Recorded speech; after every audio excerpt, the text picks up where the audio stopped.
one of the biggest studies was done in Notre Dame in the Netherlands. It lasted for 30 years.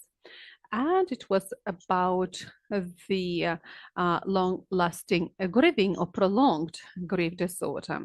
They were looking for something which aggravates the grief and what can lead to long-lasting disorder of grieving.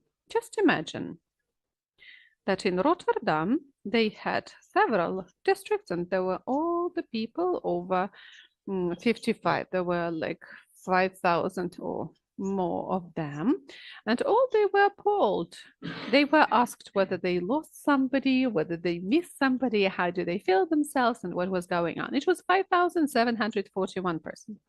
And they were looking at these people for 30 years, and they were tracking the dynamics of their lives, of their health, whether they are surviving, whether they can build new relations, and in what way they get adapted to life after they've lost somebody important.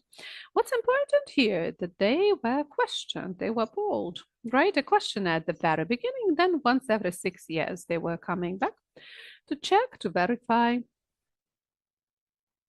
for this to have some, scientific basis. And extensive disorder was diagnosed in just 5% of the population over 55.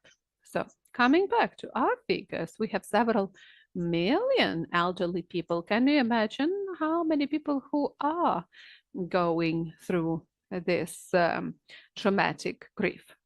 So also in those people, 25% of people were experiencing traumatic grief, and it was sometimes even going up to 40%. Can you imagine that from all the people who are now undergoing the loss, especially if we speak about elderly people, 40% of people can be experiencing traumatic grief.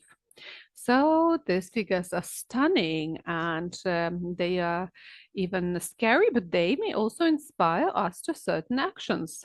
One of the important things to be mentioned here would be that people were ranked not just according to their health condition, but according to several stories.